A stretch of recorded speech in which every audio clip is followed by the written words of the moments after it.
Ya, dari setiap penyelenggaraan pemilu dari 5 tahun sekali gitu ya, dari 2019, 2024 sekarang, ini pasti pihak yang sementara ini tertinggal begitu suaranya mengajukan ada protes begitu ya. Nah, sejauh mana masing-masing tim ses pasangan calon ini mengumpulkan bukti-bukti yang katanya ada dugaan kecurangan di tengah hitung resmi KPU yang tengah berjalan, dan bagaimana juga konsolidasi para tokoh dan juga para tim ses usai pemilu.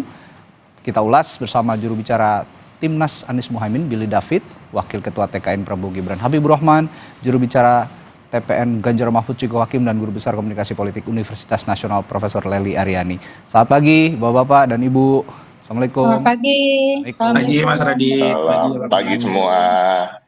Ya, saya ke Bung Billy dulu, yang kemarin juga sempat diutarakan oleh Mas Anies gitu ya, kita akan mengawal terus proses penghitungan suara ini sampai selesai begitu, dan ada beberapa dugaan-dugaan yang bisa diolah begitu dari lapangan, laporan begitu menurut Mas Anies, yang juga akan ditelusuri apakah itu benar atau tidak. Ini sejauh ini seperti apa dugaan kecurangan itu yang diklaim oleh tim ses Anies Mohaimin? Baik, tentu tim hukum nasional kami di Paslon Amin dan juga Timnas Amin terus bekerja secara intensif pasca pemilu. Dan per kemarin Jumat kan sudah dilakukan konferensi pers oleh tim hukum Amin ya, yang menyatakan bahwa dari ribuan laporan yang masuk, baik itu ke THN pusat ataupun THN perwakilan di daerah, itu ada 9 kategori utama ya, pelanggaran atau dugaan kecurangan yang kita temui. Dan tentu hari-hari ke depan tetap kita kumpulkan data, kumpulkan temuan, dan juga kumpulkan bukti yang valid terhadap dugaan-dugaan tersebut. Tentu juga selain itu jalur pengaduan, jalur aduan yang kita buka secara online yang sempat 2 kali dibajak jalur WA-nya, dan sekarang sudah beralih ke jalur Telegram, dan juga jalur-jalur pengaduan di setiap provinsi juga tetap dibuka agar setiap pengaduan ataupun setiap laporan masyarakat kita dapat kelola dengan baik dan kita kumpulkan bukti-buktinya. Dan sejauh ini juga apa yang menjadi arahan Pak Anies ataupun Gus Imin adalah tetap menanti hasil KPU. Dan sampai tanggal ke depan kan tentu akan banyak dinamika yang terjadi, dan kita juga patut menunggu bagaimana perkembangan-perkembangan yang ada, termasuk terhadap dugaan pelanggaran dan juga proses yang akan dilakukan baik itu ke KPU, Bawaslu, ataupun nanti sampai dengan di MK. Oke, ini yang sama-sama akan dikawal oleh Timnas Amin. Saya ke Bung Ciko dulu, karena begini Bung Habib, ini sama-sama suaranya sepertinya ada kalau posisi diduga menang kita menang diduga menang gitu ya. Oke, saya ke Bung Ciko dulu karena sepertinya satu nada begitu dengan Timnas Amin. Monggo Om Ciko. Oke. TPN Ganjar Mahfud. Apa yang akan dikawal oleh TPN Ganjar Mahfud dalam konteks penghitungan suara ini? Kami akan sama dengan apa yang senada lah kira-kira dengan apa yang disampaikan Bung Billy. Tetapi gini, pada prinsipnya kecurangan dan dugaan-dugaan kecurangan ini kan sesuatu hal yang tidak hanya terjadi di bilik suara, tapi juga di TPS, tapi juga di penghitungan maupun pra pemilihan umum ini dilaksanakan. Bahkan jauh dari sebelum pencalonan sudah ada hal-hal yang kita bisa bilang ini adalah sesuatu yang sifatnya terstruktur, sistematis, dan masif. Nah, kita juga mengkhawatirkan apa yang terjadi dalam proses penghitungan. Nah, sekarang kita lihat juga ada pembentukan opini, contohnya melalui Sirekap yang kita anggap juga tidak sebuah kegiatan yang organik atau natural, karena ada juga campur tangan di sana. Nah, ini yang sedang kami kumpulkan, dan saya ingin menyampaikan bahwa kami melihat ini dari 2 perspektif. Satu, perspektif kita untuk melakukan protes dan membawa ini ke ranah dalam koridor aturan-aturan, yaitu dalam ajukan laporan-laporan kecurangan. Ini satu dari perspektif kontestan. Tentu dari perspektif kontestan, kami tujuannya adalah ingin suara-suara ini betul-betul terhitung, sehingga suara yang kami dapatkan secara murni itu benar-benar tercermin dari apa yang disampaikan nanti dalam hasil. Tapi yang kedua tentunya dari perspektif sebagai anak bangsa di mana kami ingin supaya demokrasi ini berjalan dengan baik, lurus, dan mengedepankan hal-hal yang bersifat jujur dan keadilan. Ini yang paling utama tentunya, dan kita tunggu saja karena proses ini masih cukup lama ya, kalau dilihat tadi dikasih waktu untuk perhitungan suara itu sampai 20 Maret dan lain-lain. Dan memang ini adalah proses, jadi kita juga ingin masyarakat memahami, kami ingin juga mengatakan pada para pemilih kami, walaupun pemilih-pemilih yang lain, untuk sabar dan menunggu hasil ini sampai kita betul-betul menyelesaikan proses ini bersama. Oke, nah sekarang baru ke pihak capres-cawapres yang katanya diduga menang nih, kalau kata Bung Habib bahasanya diduga menang. Anda merespons ada ya boleh kata tudingan lah begitu, ada kecurangan dalam proses pemilu dan juga penghitungan suara dengan berbagai permasalahan yang muncul saat ini. Respons Anda bagaimana? Ya, sebagaimana berulang kali disampaikan senior kami, pakar hukum Prof. Mahfud MD, pemilu sekarang ini, setiap habis pemilu pasti yang kalah mengatakan pemilu curang. Ya kan, itu hal yang biasa. Dulu awal pun kami begitu juga. Ya. Dan ada prosedurnya, ada 3 kanal penyelesaian kan, baik pelanggaran pemilu, baik pelanggaran pemilu biasa ataupun pelanggaran pemilu terstruktur, sistematis dan masif. Ada juga sengketa proses, ya. Ada juga perselisihan hasil pemilihan umum. Silahkan ditempuh. Kami pun banyak sekali list, ya, dugaan atau tuduhan kecurangan-kecurangan yang merugikan pihak kami. Meskipun dengan sekarang gap suaranya juga lumayan jauh, tapi tetap ada ya. Ini namanya suara rakyat. Ya. Kayak misalnya di beberapa daerah ada surat suara yang tercoblos paslon tertentu yang merugikan kami. Kan merugikan orang yang ingin memilih kami. Ya. Tentu kan ini satu suara sangat berarti, ya. Kita bukan soal menang kalah, ya. Pemilu ini bukan soal menang kalah saja, tapi soal suara rakyat. Ya, kita hormati, kita perjuangkan. Kita bukannya merasa menang, udahlah, enggak. Ini aspirasi rakyat yang dititipkan pada kita, ya, selaku kontestan, ada juga kepada para penyelenggara. Nah, kami menghormati juga apa yang dilakukan teman-teman semua. Itu bagian sah dari demokrasi, dan cara-cara yang dilakukan kawan-kawan itu sangat kami hargai karena menempuh jalur konstitusional, ya, ke Bawaslu, mempersiapkan tim hukum. Jadi ini sebetulnya sesuatu yang sangat amat wajar terjadi. Kita tinggal ikuti saja alurnya seperti apa. Nah, kalau kami kan misalnya banyak pihak mengatakan quick count itu valid dan ilmiah. Karena beda dengan survei yang masih mungkin terjadi pergeseran pada hari H, tapi kalau quick count itu memotret hari H. Nah, sehingga wajar juga kalau ada pendukung kami yang melakukan selebrasi syukuran atas terlaksananya acara event besar ini, ya, pemilu, yang hasilnya menunjukkan kami unggul cukup signifikan. Ya, itu nggak ada masalah juga, sambil ya ini kan pemilu ini kan segera berlalu, ya. Coblosannya sudah, tinggal sekarang tahap-tahap menuju penetapan paslon terpilih, lalu apakah ada sengketa, baru pelantikan. Ini kan waktu terus berlalu, ya. Nah, sementara ya teman-teman yang tadinya tiap hari kampanye juga kembali ke kehidupan normal. Publik kita kan kembali ke kehidupan normal, ya, wajar juga di pimpinan kami juga dia kembali ke kehidupan normal, ya, misalnya bukan konsolidasi, silaturahim dengan tokoh-tokoh dan lain sebagainya, sambil seperti kata Bung Ciko itu menunggu hasil yang resmi tadi.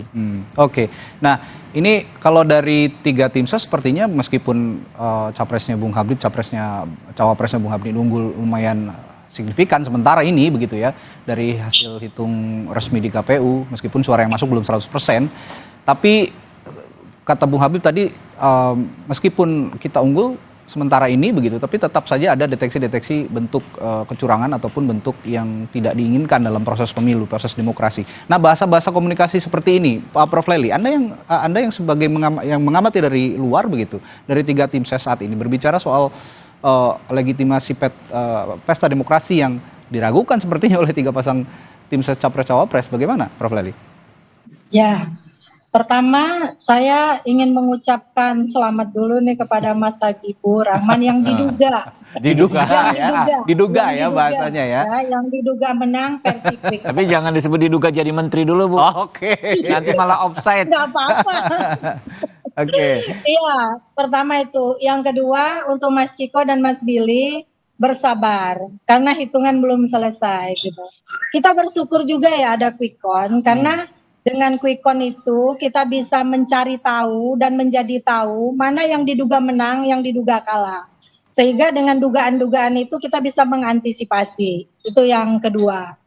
Yang ketiga, ini juga memungkinkan teman-teman terutama yang kalah nih, termasuk Mas Habibur juga meskipun menang, diduga menang tadi, untuk mencari tahu kalau ternyata versi quick count itu begitu besar jaraknya, perbedaan hasil hitung suaranya, kan kemudian ada formulasi yang dilakukan oleh tim sukses masing-masing, juga berjenjang, sama dengan Sirekap itu mulai dari TPS, PPK, Kabupaten, KPU Kabupaten, Kota, Provinsi, sampai KPU RI.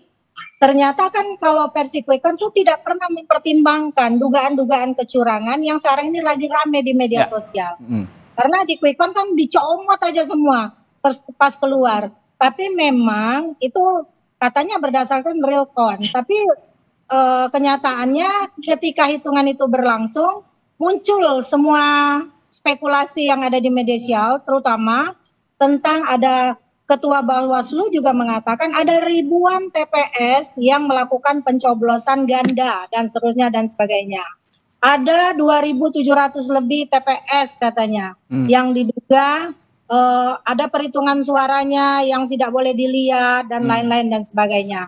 Ini adalah antisipasi yang dilakukan. Tapi kalau pertanyaan Radi tadi adalah bagaimana komunikasi mereka yang hari ini menyatakan semua hal terkaitan dengan perolehan suara di pemilu 2024, saya mengatakan semuanya cerdas. Baik Habib, Ciko maupun Billy sudah teruji selama kampanye nampaknya ya Mas Radi. Jadi memang betul langkah-langkah yang harus mereka lakukan, terutama yang diduga kalah loh, belum kalah, bahwa mereka harus menghargai apa yang sudah dilakukan oleh pendukungnya, pemilihnya, konstituennya. Bahwa suara mereka itu tidak boleh diabaikan begitu saja. Suara mereka harus dihargai.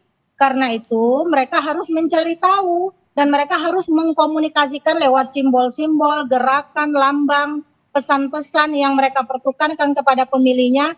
Kami berjuang loh untuk memperjuangkan suara kalian yang hilang, suara kalian yang lenyap dan sebagainya. Demikian juga dengan yang diduga menang. Kami meskipun sudah menang besar, diduga menang besar, mungkin saja masih ada suara pemilih kami yang juga dicurangi. Barangkali kami bisa menang 60 atau 70%, mungkin begitu perkiraannya.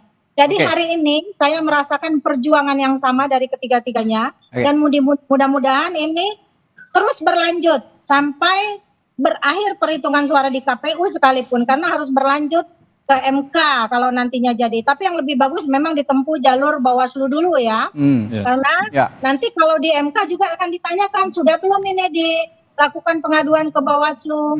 Lalu apa tindakan Bawaslu, sejauh mana Bawaslu melakukan kegiatannya untuk mengawasi pesta demokrasi ini. Semua itu akan menjadi pertanyaan di MK. Karena kebetulan kita juga mengawal ini sejak 2014 dan 2019 di Kompas TV ya Mas Radi ya. Jadi kita juga tahu banyak prosesnya. Baik. Betul saya kira. Baik. Kalau saya lihat berarti dari tim ses 3 pasang capres-cawapres ini, ya ini bukan seperti yang Bung Habib bilang, bukan soal kalah menang, tapi untuk mengawal sistem demokrasi kita yang lebih baik begitu ya, sistem demokrasi kita yang lebih sehat. Untuk memperjuangkan suara pemilih masing-masing. Memperjuangkan suara pemilih yang harus satu suara pun itu sangat harus dianggap penting begitu untuk kita semua. Nah, saya akan tanyakan lagi ke Bung Billy. Bung Billy, kalau begitu, kalau memang konteksnya untuk mengawal sistem demokrasi yang lebih bagus, apakah niatnya lurus seperti itu atau memang berharap juga suara Anies Muhaimin ini juga bisa berubah dengan adanya protes ataupun keberatan soal kecurangan pemilu ini?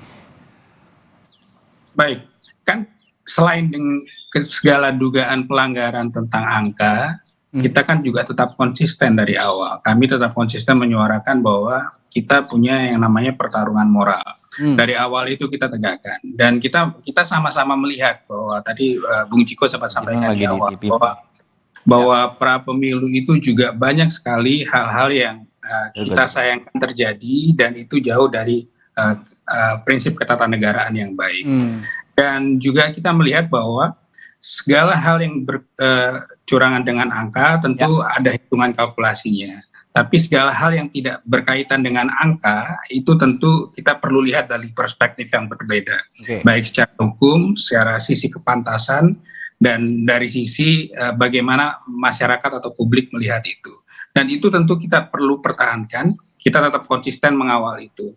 Dan Pak Anies pun sampaikan di tanggal 14 malam bahwa kita Paslon Amin adalah pejuang yang demokrat. Apapun nanti hasilnya, ketika wasit yang memimpin pertandingan penyelenggara pemilu tanggal 20 Maret mengumumkan, tentu kita tidak boleh menyangkal hal itu. Karena itu sebuah pernyataan resmi, sebuah pernyataan secara konstitusi yang sah, dan kita perlu mendukung itu. Di luar itu segala proses tetap kita lakukan secara konsisten, baik itu pengawalan di Bawaslu ataupun juga pengawalan di KPU. Dan tentu selain proses pasca pemilu ini, tetap kita ingin menegakkan atau ingin mengingatkan bahwa di proses pra pemilu ini banyak sekali hal yang nggak benar sehingga pemilu ini berjalan dengan demikian. Oke. Ya, kalau Bung Billy tadi bilang suasana kebatinan di Timnas Amin ini tetap mengawal penghitungan suara, tapi apapun yang ditunjukkan nanti pada hasil akhir penghitungan suara akan tetap dihormati. Apakah suasana kebatinan yang sama ada pada tim ses TPN Ganjar Mahfud, Bung Ciko? Saya rasa itu adalah suasana kebatinan yang memang harus kita rasakan, karena memang kami kan kita ini hidup berbangsa dan bernegara. Yang tujuan kami juga melakukan protes adalah juga menjunjung tinggi konstitusi dan aturan-aturan di dalam negara ini, karena ini masih dalam koridor demokrasi dan hukum yang berlaku. Artinya apapun hasilnya juga akan kami hormati, tentu dengan catatan bila prosesnya dalam protes maupun nanti bila ada sengketa di Mahkamah Konstitusi juga proses ini juga dilakukan dengan jujur dan adil. Nah, itu yang paling penting. Nah, yang kedua adalah kita juga setuju dengan apa yang disampaikan oleh Prof. Lely bahwa memang kita ini harus menghargai suara rakyat yang memilih kami. Tapi bagi kami bukan hanya itu, kami pun ingin juga menghargai suara rakyat yang memilih paslon lain, karena kita jujur walaupun yang diduga menang sekalipun, karena pada prinsipnya saya meyakini bahwa rakyat Indonesia di seluruh pelosok Indonesia ini, siapapun mereka dan apapun tujuan mereka dan keinginan sebagaimana besar keinginan mereka untuk memenangkan paslon mereka juga tidak mau menang secara curang. Kan kita punya adab dan etika dan juga moral-moral anak-anak bangsa yang dari dulu sudah teruji di Indonesia ini kan bangsa yang besar, bahwa juga mereka ingin proses ini berjalan sesuai dengan apa yang sudah dicanangkan aturan-aturan itu. Jadi pada prinsipnya ini adalah perjuangan untuk bersama. Jadi tidak boleh dinihilkan, dan kami akan terus mengawal suara, mengumpulkan bukti-bukti, dan kita lihat nanti bagaimana di proses di Bawaslu maupun di Mahkamah Konstitusi. Oke. Ya, sebagai internal orangnya berada di internal TKN Prabowo Gibran, saya juga pengen tahu nih Bung Habib, suasana kebatinnya Pak Prabowo dan Mas Gibran menghadapi situasi yang saat ini ataupun isu-isu yang bergulir saat ini, termasuk soal dugaan-dugaan kecurangan begitu. Bagaimana sih dari Pak Prabowo dan Mas Gibran sekarang? Ya persis ya, disampaikan Pak Prabowo. Kalau nggak salah teman-teman wawancara beliau di kolam renang ya. Oke. Ya, saya juga menyimak itu. Ya. Kan kita pasrah saja ya. Apapun yang terjadi kita siap, kita akan jalani. Ya. Kalau toh waktu kemarin kita belum mendapatkan kepercayaan, ya kita jalani. Kalau toh sekarang kita diduga menang, tetap kita jalani saja. Ya, kalau soal isu-isu kecurangan sejak awal prosesnya pemilu ini kan kontroversi terus berjalan. Ya. Bukan hanya tuduhan kepada kami, tapi juga tuduhan kepada paslon-paslon lain dan bukti-bukti juga yang sama-sama hampir sebagian besarnya sudah berproses ya. Atau sudah dilaporkan ke pihak-pihak yang terkait. Jadi sudah ada yang ngurusnya. Jadi Pak Prabowo tidak handle yang seteknis itu, diserahkan saja ke tim ya, ke tim ini, tim kami ya. Saya kebetulan di TKN khusus handle masalah persoalan-persoalan hukum seperti ini. Advokasi ya. Ya, kita sudah pengalaman lah 2 atau 3 kali pemilu yang seperti ini, sistemnya sudah berjalan ya. Jadi beliau manualnya udah ada. Kalau habis pemilu yang disiapkan apa dan lain sebagainya sudah siap semua. Jadi tidak ada sesuatu pun yang membuat Pak Prabowo itu risau lah sekarang ya. Dalam posisi tidak cukup baik dalam konteks elektabilitas saja beliau tenang, apalagi seperti ini gitu. Oke, jadi suasana kebatinan Pak Prabowo ya berserah diri saja begitu ya. Beliau orang yang sangat tenang, sangat ikhlas lah. Ya, nah tadi kita sudah berbicara soal bagaimana proses penghitungan suara yang sama-sama sepertinya tidak hanya dari kubu Anies Muhaimin dan Ganjar Mahfud, tapi juga dari kubunya Prabowo Gibran tetap juga mengawal hasil penghitungan suara sampai akhir, di mana sama-sama ingin membangun sistem demokrasi yang lebih sehat begitu. Nah, selanjutnya kita akan bahas soal konsolidasi politik pasca Pilpres. Nah, ini menarik karena juga ada pernyataan dari Pak Prabowo yang saya ingat pada saat menyampaikan pidatonya di Istora akan merangkul semua setelah pemilu.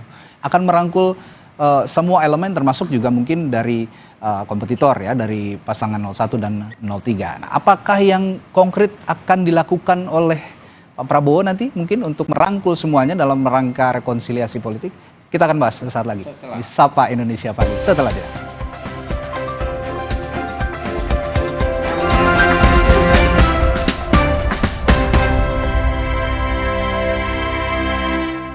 Omeha